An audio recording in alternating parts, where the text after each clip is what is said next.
We're not just pilgrims because we have an eternal home and we're not there yet. We're not just strangers to this world because we're going there. We're strangers to this world because we breathe a different air than this world.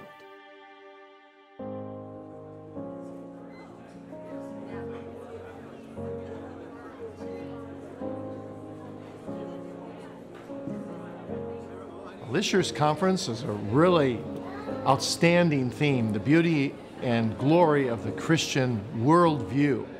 And the whole idea is to answer the question, how do Christians really view every aspect of this life?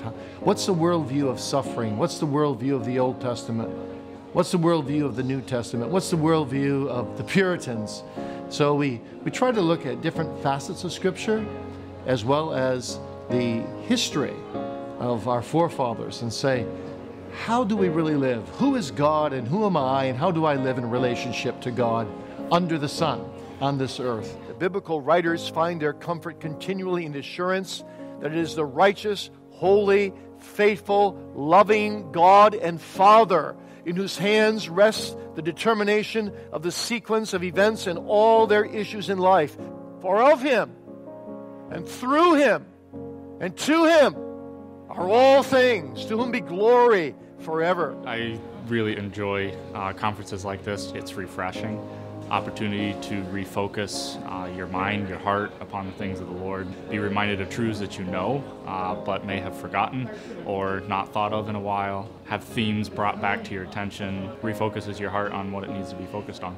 This is the seventh consecutive year I've been at the Puritan Reformed Theological Seminary Conference. It encourages me in my own ministry. I enjoy the fellowship of the saints here, the good friends I built up over the years.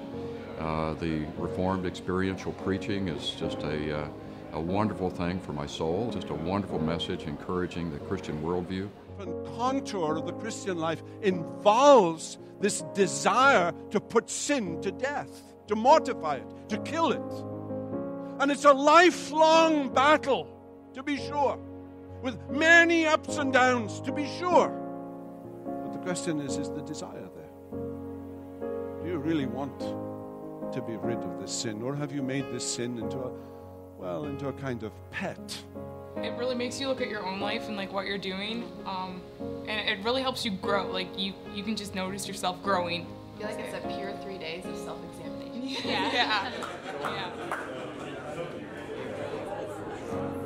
A conference like this is so helpful, I think, in a big part to realize that I'm not alone. When you come to a place like this where you're together with a group of friends and people who love the Word and want to hear the integrity of the Scriptures taught and preached, and to come and hear that, it's been so encouraging, and realizes I'm not alone.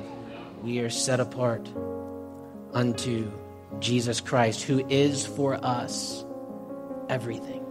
And so we are strangers, exiles, pilgrims, because we've been redeemed.